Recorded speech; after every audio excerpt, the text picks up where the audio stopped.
National rural health മിഷൻ്റെ കീഴിൽ 2005 ആരംഭിച്ച ഒരു കേന്ദ്രാവിഷ്കൃത പദ്ധതിയാണ് ആശ.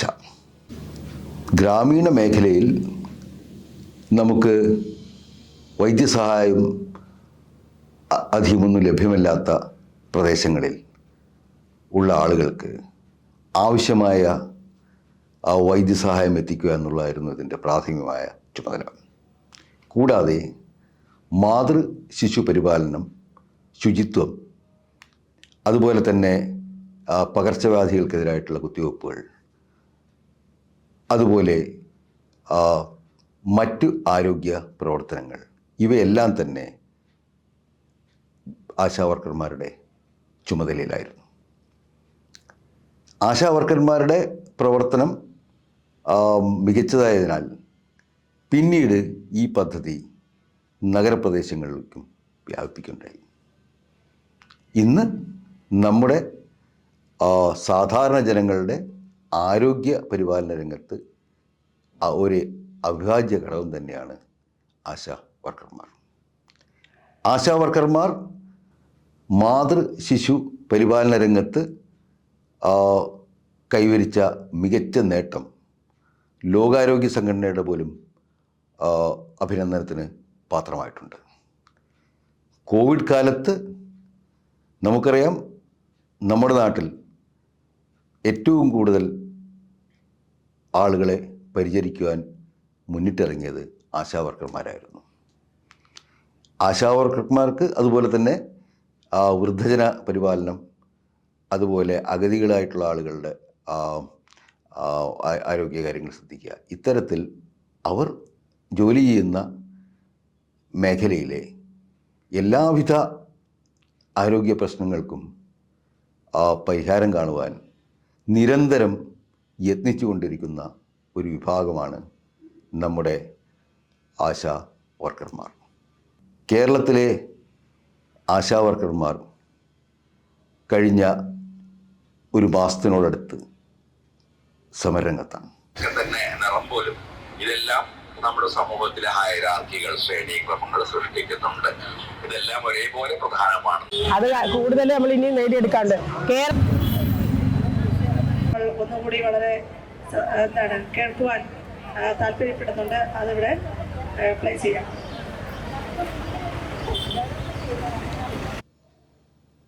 എന്താണ് അവരുടെ ആവശ്യങ്ങൾ? കേരള ആശാ വർക്കേഴ്സ് അസോസിയേഷൻ സംഘടനയുടെ നേതൃത്വത്തിൽ കഴിഞ്ഞ 27 ദിവസമായി സെക്രട്ടേറിയറ്റ് നടയിൽ വ്യാപക സമരത്തിലാണ്. ആശാ വർക്കർമാരുടെ ഓണറേറിയം 21,000 രൂപയാക്കുക, വിരമിക്കൽ ആനുകൂല്യം 5 ലക്ഷം രൂപ നൽകുക, വിരമിക്കുന്നതിനായി 2021 മാർച്ച് 2 പുറപ്പെടുവിച്ച ഉത്തരവ് പിൻവലിക്കുക, പെൻഷൻ അനുവദിക്കുക എന്നീ ഡിമാൻഡുകൾ ഉന്നയിച്ചുകൊണ്ടാണ് വ്യാപക സമരം നടക്കുന്നത്. ഏറ്റവും ബേസിക് ആയിട്ടുള്ള ഡിമാൻഡുകളാണ് നമ്മൾ ഉന്നയിച്ചിരിക്കുന്നത്. സർക്കാരിന് വളരെ ബാധ്യതകൾ ഉണ്ടാകുന്ന, ബുദ്ധിമുട്ടുണ്ടാകുന്നതായിട്ടുള്ള ഡിമാൻഡുകളല്ല. പക്ഷേ അത് ചെവിക്കൊള്ളാനോ മുഖത്തിലേക്ക് എടുക്കാനോ തയ്യാറാകാതെ ഈ സമരത്തിനെതിരെ മുഖം തിരിച്ചു നിൽക്കാണ് സർക്കാർ. എങ്കിലും നമ്മൾ ഈ ഡിമാൻഡുകൾ നേടിയെടുത്തുകൊണ്ട് തിരിച്ചു പോകൂ എന്നുള്ള ദൃഢപ്രതിജ്ഞയോടെയാണ് ആശാവർക്കർമാർ സെക്രട്ടേറിയറ്റിന് മുന്നിൽ വന്നത്. അതിൻ്റെ അടിസ്ഥാനത്തിൽ ഈ 27ാം ദിവസവും അതിശക്തമായ സമരവുമായി നമ്മൾ മുന്നോട്ട് പോവുകയാണ്. 27ാം ദിവസം മാർച്ച് 8-നാണ് 27ാം ദിവസം എത്തി നിൽക്കുന്നത്. ലോകത്താകമാനമുള്ള തൊഴിലെടുക്കുന്ന സ്ത്രീകൾക്ക് പ്രചോദനമായിട്ടുള്ള മാർച്ച് 8 സാർവദേശീയ വനിതാ ദിനം ആശമാരോടൊപ്പം എന്ന ഒരു ആഹ്വാനം ഞങ്ങൾ കൊടുത്തപ്പോൾ ആയിരക്കണക്കിന് മനുഷ്യർ ഈ സെക്രട്ടേറിയറ്റ് നടയിൽ എത്തിച്ചേരുകയും നമ്മുടെ സമരത്തോടൊപ്പം ചേരുകയും ഐക്യദാർഢ്യം പ്രഖ്യാപിച്ചുകൊണ്ട് പിന്തുണയുമായി എത്തിച്ചേരുകയും ചെയ്തു. അതിഗംഭീരമായ ഒരു പരിപാടിയാണ് സാർവദേശീയ വനിതാ ദിനത്തോട് അനുബന്ധിച്ച് ഞങ്ങൾ നടത്തിയത്. തുടർന്നും ഈ ഡിമാൻഡ് നേടിയെടുക്കുന്നത് വരെ ഈ രാപ്പകൽ സമരവുമായി ഈ സമര പന്തലിൽ ഉണ്ടാകും എന്നുള്ളതാണ് ഞങ്ങളുടെ തീരുമാനം. ഡിമാൻഡ് നേടിയെടുത്തിട്ട് ഞങ്ങൾ ഇവിടുന്ന് പിന്മാറുന്നു. അവർക്ക് വലിയ ആവശ്യങ്ങളൊന്നും അവർ മുന്നോട്ട് വച്ചിട്ടില്ല. അവരെ സംബന്ധിച്ചിടത്തോളം അവർക്ക് മുടങ്ങിക്കിടക്കുന്ന അവരുടെ തുച്ഛമായ ശമ്പളം 7,000 രൂപയാണ് ശമ്പളം. ആ ശമ്പളം എന്ന് നമുക്ക് പറയാൻ പറ്റില്ല, ഓണറേറിയമാണ്. അവരുടെ മുടങ്ങിക്കിടക്കുന്ന ഓണറേറിയം ലഭിക്കുക, അതുപോലെ അവർക്ക് ഒരു 21,000 രൂപയെങ്കിലും അവർക്ക് ശമ്പളം ലഭിക്കുക, പിന്നെ അവർക്ക് വിരമിക്കൽ ആനുകൂല്യങ്ങൾ എന്തെങ്കിലുമൊക്കെ സർക്കാർ നൽകുക. ഇത്രയൊക്കെ ഉള്ളൂ അവരുടെ ആവശ്യങ്ങൾ. നമ്മുടെ സംസ്ഥാനത്തെ സംബന്ധിച്ചിടത്തോളം നമ്മൾ പല ഘട്ടങ്ങളിലും ആശാവർക്കർമാരുടെ സേവനത്തെ അഭിനന്ദിക്കുകയും ആദരിക്കുകയും ചെയ്തിട്ടുണ്ട്. കാരണം ഒരു നിശ്ചിത സമയക്രമമില്ലാതെ ജോലി ചെയ്യേണ്ടി വരുന്ന ആളുകളാണ് ആശാവർക്കർമാർ. ഒരു കൃത്യമായ ജോലി സമയം പോലുമില്ലാതെ സമൂഹത്തിലെ ഏറ്റവും ദുർബലരായ ആളുകൾക്ക് വേണ്ടി, ഒറ്റപ്പെട്ട് കിടക്കുന്ന കിടപ്പ് രോഗികൾ, അതുപോലെ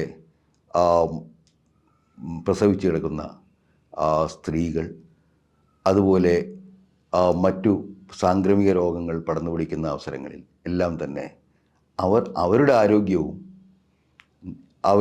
അവർ ഇന്ന് ആവശ്യപ്പെടുന്നത് എന്താണ്? അവർ ആവശ്യപ്പെടുന്നത് നമ്മൾ അസംഘടിത മേഖലയിൽ ഇപ്പോൾ നൽകിക്കൊണ്ടിരിക്കുന്ന ആ മിനിമം കൂലി, അത് 753 രൂപയാണ്. ആ കൂലി അവർക്ക് ലഭിക്കണം എന്നുള്ളതാണ്. അപ്പോൾ 26 ദിവസത്തെ പ്രവൃത്തി ദിവസങ്ങൾക്ക് ഏതാണ്ട് 21,000 രൂപ ആണ് അസംഘടിത മേഖലയിലെ മിനിമം വേതനം. ആ വേതനം മാത്രമാണ് ആശാവർക്കർമാർ ആവശ്യപ്പെടുന്നത്. അവർക്ക് ഇന്ന് കിട്ടുന്നത് വെറും 232 രൂപയാണ്. അത് അസംഘടിത മേഖലയിലെ മിനിമം വേതനമാക്കി ഉയർത്തണമെന്നുള്ള വളരെ വളരെ ന്യായമായ, വളരെ പരിമിതമായ ഒരാവശ്യം മാത്രമാണ് ആശാവർക്കർമാർ ഉന്നയിച്ചിരിക്കുന്നത്.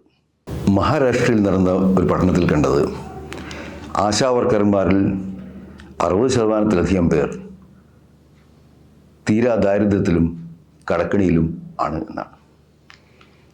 അവരുടെ ജീവിതം ഓരോ ഘട്ടത്തിലും കൂടുതൽ കഷ്ടപ്പാടുകളിലേക്ക് നീങ്ങിക്കൊണ്ടിരിക്കുകയാണ്. നമുക്കറിയാം, കേരളത്തിൽ ഇന്ന് 7,000 രൂപയാണ് ഒരു ആശാവർക്കറുടെ ഓണറേറിയമായി ലഭിക്കുന്നത്. പക്ഷേ മറ്റു പല ഉത്തരേന്ത്യൻ സംസ്ഥാനങ്ങളിലും വളരെ കുറഞ്ഞ തുകയാണ് ആശാവർക്കർമാർക്ക് ലഭിക്കുന്നത്. ആശാവർക്കർമാരെ സംബന്ധിച്ചിടത്തോളം ഇപ്പോൾ കേരളത്തിലെ അവരുടെ ജീവിത സ്ഥിതി നോക്കുകയാണെന്നുണ്ടെങ്കിൽ അവരിൽ പലരും ഈ കിടപ്പ് രോഗികൾക്കൊക്കെ, അതുപോലെ തന്നെ വളരെ കഷ്ടപ്പെടുന്ന ആളുകൾക്ക് മരുന്ന് പോലും അങ്ങോട്ട് അവരുടെ കയ്യിൽ നിന്ന് മേടിച്ചു കൊടുക്കുന്ന ഒരവസ്ഥയിലാണ് ഇന്നവർ കാര്യങ്ങൾ ചെയ്യുന്നത്. കാരണം അവർ സ്ത്രീകളാണ്, സാമൂഹ്യ ബോധമുള്ള സ്ത്രീകളാണ്. അതിനാൽ തന്നെ അവർക്ക് ഈ മുന്നിൽ കാണുന്ന കഷ്ടപ്പാടുകൾക്ക് അവരുടെ കയ്യിൽ നിന്ന് തന്നെ എടുത്ത് പലപ്പോഴും മരുന്നും അതുപോലെ മറ്റാവശ്യങ്ങൾക്കും പണം കൊടുക്കുന്ന അവസ്ഥയാണുള്ളതെന്ന് അവരിൽ പലരും തന്നെ പറയുന്നുണ്ട്. എനിക്ക് 60 വയസ്സ് കഴിഞ്ഞതാണ്. ഇപ്പം നമ്മൾ വെറും കൈയോടെ പറഞ്ഞു വിടാനുള്ള ഒരു ഉത്തരവാദിത്തമാണ് ഇവർ കാരണം. പെൻഷൻ ഞങ്ങൾക്ക് തരണം. എന്തായിരുന്നാലും ഈ ഇത്രയും വർഷം ജോലി ചെയ്ത് നമ്മൾ ഈ വെറും കൈയോടെ ഇറങ്ങി, അവർ പറയുന്നത് ഞങ്ങൾ ഇറങ്ങി പോകണം എന്നുള്ളതാണ്. 60 വയസ്സ് കഴിഞ്ഞവരെല്ലാം ഇറങ്ങി പോകണം എന്നുള്ളത്. ഇത്രയും വർഷം നമ്മൾ ഈ സർക്കാരിനെ സേവിച്ച് ആരോഗ്യ രംഗത്ത് പ്രവർത്തിച്ച് ഞങ്ങൾ എങ്ങനെയാണ് വെറും കൈയോടെ പോകുന്നത്? ഇത്രയും വർഷം നമ്മൾ സേവിച്ചിട്ട് ഈ നമുക്ക് ഈ പെൻഷൻ പൈസ തന്നില്ല എന്നുണ്ടെങ്കിൽ അത് സർക്കാർ നമ്മളോട് കാണിക്കുന്ന നീതികേടല്ലേ. അപ്പം എന്തായിരുന്നാലും നമ്മൾ ഇതിൽ നിന്നും എങ്ങനെയെങ്കിലും മോചിതരാക്കി ഈ സമരത്തിൽ നിന്നും നമ്മൾ രക്ഷപ്പെടുത്തി നമ്മൾ ഉദ്ദേശിക്കുന്ന 21,000 രൂപയും നമുക്ക് പ്രഖ്യാപിച്ച് ഈ വിരമിക്കൽ പ്രായവും 65 വയസ്സാക്കി അതിനോടൊപ്പം ഈ 5 ലക്ഷം രൂപയുണ്ടെന്ന നമ്മൾ ഹാപ്പിയാണ്. എന്നും നമ്മളോട് സർക്കാരിനോട് കടപ്പെട്ടിരിക്കുന്നവരെ തന്നെയാണ്. അവർ എങ്ങനെയാണ് അവർ കടക്കണിയിൽപ്പെടുന്നത്? അവർ ഒരു ജോലി ചെയ്യുന്ന ആളുകളാണ്. അവർക്ക് അതിനാവശ്യമായിട്ട് അവരുടെ പ്രവർത്തന മേഖലയായിട്ടുള്ള പ്രദേശങ്ങൾ മുഴുവനായിട്ട് അവർക്ക് സഞ്ചരിക്കേണ്ടതുണ്ട്. ആ വീട്ടിൽ നിന്ന് പുറത്തിറങ്ങി സഞ്ചരിക്കുന്ന സമയത്ത് അവർക്ക് അതിന് ആവശ്യമായിട്ടുള്ള യാത്രാ ചിലവുണ്ടാവുന്നുണ്ട്. ആ യാത്രാ ചിലവ് മാത്രമല്ല, അവർക്ക് ആ സമയത്തുള്ള അവരുടെ മറ്റു ചിലവുകളും ഭക്ഷണ ചിലവുകളൊക്കെ ഉള്ള ചിലവുകളും ഉണ്ടാവുന്നുണ്ട്. അപ്പോൾ ഇത് ദിവസവും അവർക്ക് സംഭവിക്കുന്നതാണ്. അവർ സ്വന്തം വീടുകളിൽ ഇരിക്കുന്ന ആളുകളല്ല. അവരെല്ലാ ദിവസവും പുറത്തിറങ്ങുകയും യാത്ര ചെയ്യുകയും പുറത്തുനിന്ന് ഭക്ഷണം കഴിക്കേണ്ടി വരികയും അതുപോലുള്ള മറ്റു ചിലവുകളൊക്കെ തന്നെ അഭിമുഖീകരിക്കുന്ന ആളുകളാണ്. അപ്പോൾ അവർക്ക് കൃത്യമായിട്ട് ഒരു വരുമാനമില്ലെങ്കിൽ ഇവർ ജോലി ചെയ്യാൻ വേണ്ടി പുറത്തേക്ക് പോകുമ്പോൾ അതിന് കാശില്ലാതെ വരും, ബസ്സൂലി കാശില്ലാതെ വരുമ്പോൾ അവരാരോടും കടം മേടിക്കും. അത്തരത്തിൽ കടം കൂടി വരുമ്പോൾ അവർ ഈ പറയുന്ന പല രോഗികൾക്കൊക്കെ ഈ പറയുന്ന പോലെ വല്ല സഹായങ്ങൾ അടിയന്തര ഘട്ടങ്ങളിൽ വേണ്ടി വരുമ്പോൾ അവർ ചെയ്യുന്നു. ഇതൊന്നും അവർക്ക് തിരിച്ചു കിട്ടുന്ന തുകയല്ല. അവർക്ക് യാത്രപ്പടി കിട്ടുന്നില്ല, അതുപോലെ തന്നെ അവർക്ക് മറ്റ് ചിലവുകൾ കിട്ടുന്നില്ല. അവർക്ക് ആകെ കൂടി കൊടുക്കുന്നത് നമ്മൾ കൊടുക്കുന്നത് 7,000 രൂപ ഓണറേറിയമാണ്. പിന്നെ അതിൻ്റെ കൂടെ ഇൻസെൻറ്റീവ്സും എല്ലാം കൂടി ആകുമ്പോൾ 10,000 രൂപയുടെ അടുത്താണ് അവർക്ക് ലഭിക്കുന്നത്. ഈ 10,000 രൂപയിൽ നിന്നാണ് അവരുടെ ചിലവുകളും അതുപോലെ തന്നെ കുടുംബത്തിൻ്റെ കാര്യങ്ങളും എല്ലാം നോക്കേണ്ടത്. മറ്റൊരു തരത്തിലുള്ള ബെനിഫിറ്റും അവർക്ക് ലഭിക്കുന്നുമില്ല. അപ്പോൾ ഈ സാഹചര്യത്തിൽ അവരുടെ ജോലി തന്നെ പലപ്പോഴും അവരുടെ കടബാധ്യതകൾ വർദ്ധിപ്പിക്കുന്നതായിട്ടാണ് പഠനങ്ങൾ കാണിക്കുന്നത്. അപ്പം ഈ കാര്യങ്ങളെല്ലാം നമുക്ക് ചെയ്യണമെന്നുണ്ടെങ്കിൽ നമുക്ക് അതിനുള്ള വരുമാനം വേണം. രാത്രിയായ ഉറങ്ങുന്നത് തന്നെ 10-12 മണിയായിരുന്നാലും നമുക്ക് ഉറങ്ങാനുള്ള സാഹചര്യമില്ല. ഒരു റിപ്പോർട്ട് വേണമെന്ന് പറയുമ്പം ആ നിമിഷം തന്നെ കൊടുത്തു കഴിയണം. നമ്മുടെ സമൂഹത്തിൽ സാധാരണ ജനങ്ങൾക്ക് വേണ്ടി അവരുടെ അമ്മമാർക്കും കുഞ്ഞുങ്ങൾക്കും വൃദ്ധർക്കും വേണ്ടി അഹോരാത്രം ജോലി ചെയ്യുന്ന ഒരു വിഭാഗമാണ് ആശാ വർക്കർമാർ. അവർ വളരെ ന്യായമായ ആവശ്യങ്ങളാണ് ഉന്നയിച്ചിരിക്കുന്നത്. ആ ന്യായമായ ആവശ്യങ്ങളോട് മനുഷ്യപക്ഷത്തു നിന്നുള്ളൊരു പ്രതികരണമാണ് അവർ പ്രതീക്ഷിക്കുന്നത്. ഇന്നും സാധാരണ മനുഷ്യരുടെ അവരുടെ വേദനകളിൽ പങ്കാളിയാവുന്ന, അവരോട് ഏറ്റവും കൂടുതൽ കാരുണ്യത്തോടുകൂടി പെരുമാറുന്ന, അവർക്ക് വേണ്ടി സ്വന്തം ജീവിതത്തിൻ്റെ ഭൂരിഭാഗം മാറ്റിവെക്കുന്ന ഈ പാവപ്പെട്ട സ്ത്രീകൾ, അവർ ഭരണാധികാരികളിൽ നിന്ന് ഇതിനേക്കാൾ എത്രയോ കൂടുതൽ കാരുണ്യവും അതുപോലെ ശ്രദ്ധയും അർഹിക്കുന്നുണ്ട്. കാര്യം നോക്കണമെന്നുണ്ടെങ്കിൽ നമ്മുടെ കയ്യിൽ കാശ് വേണം. എൻ്റെ ഭർത്താവിന് മരുന്ന് വാങ്ങണം, എനിക്ക് ഇടയ്ക്കിടയ്ക്ക് അസുഖങ്ങളെല്ലാം വരാറുണ്ട്, BP ഷുഗറൊക്കെ ഉള്ള ആളാണ്. പിന്നെ ഇങ്ങനെയുള്ള കാര്യങ്ങളെല്ലാം ചെയ്യണമെങ്കിൽ നമുക്ക് പൈസ വേണ്ട. ഈ തുച്ഛമായ വരുമാനം അവരെ പുച്ഛിച്ചു തള്ളുകയും പരിഹസിക്കുകയും ചെയ്യുന്നത് അത് സമൂഹ മനസാക്ഷിക്ക് നേരെയുള്ള ഒരു അവഹേളനമാണ്. ദയവായി അവരെ പരിഹസിക്കുകയും നിന്ദിക്കുകയും ചെയ്യാതിരിക്കുക.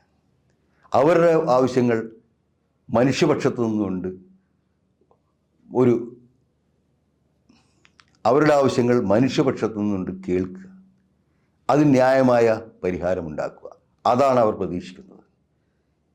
ആശാവർക്കർമാരെ കുറിച്ച് നമ്മൾ മറക്കരുത്. നമ്മുടെ വലിയ ദുരന്തകാലങ്ങളിൽ, കോവിഡ് കാലത്തും അതുപോലെ തന്നെ മറ്റു പകർച്ചവ്യാധികൾ പടർന്നു പിടിക്കുമ്പോഴുമൊക്കെ ഓരോരുത്തരുടെയും രക്ഷക്കെത്തിയിരുന്ന കാവൽ മാലാഖമാരാണ് ആശാവർക്കർമാർ. അവരെ കേൾക്കണം, അവരുടെ പ്രശ്നങ്ങൾക്ക് പരിഹാരം ഉണ്ടാവണം.